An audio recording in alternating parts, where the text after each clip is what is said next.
NM बैंकले निलाम गरेको घर पार्टीले कब्जामा गरेको घटना बाहिरिएको छ।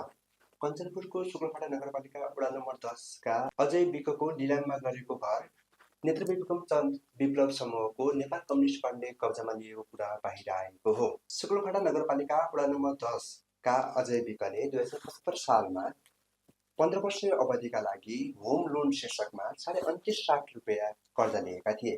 उनले एनएम बैंकको झडारेस बजारमा रहेको शाखाबाट सो कर्जा लिएका थिए। सुरुवातमा नियमित रूपमा किस्ता तिर्दै आएका विक पछिल्लो समय भने सावा ब्याज तिर्न सक्न असमर्थ रहे। ऋण बापत विकले झलारे बजारमा रहेको 2 करोड बराबरको घर तितो राखेका थिए।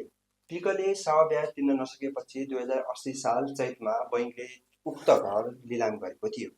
अहिले सोही घर विप्लवले कब्जामा गरेको छ। अन्यायपूर्ण रूपमा श्रमसाधकको घर लिलाम गरेको विरुद्धमा विप्लवले अहिले सो घरमा आफ्नो पार्टीको झण्डा फहराएको छ।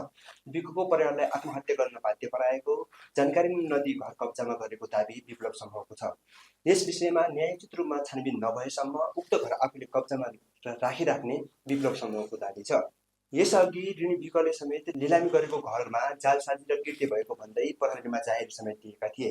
घर लिलामीका लागि बैंकले 15 दिने सूचना निकालेको थाहा पाएपछि उनले 3 लाख र 1 लाख रुपियाँको चेक लगेर बैंकमा गएका थिए। तर बैंकले सबै प्रक्रिया अगाडि बढिसकेको भन्दै उनको सो रकम बुझ्न मानेको थिएन। बैंकका शाखा प्रमुख दीपक कार्कीले सबै प्रक्रिया अघि बढिसकेको भन्दै विकले ल्याएको पैसा जम्मा गर्न मानेका थिए।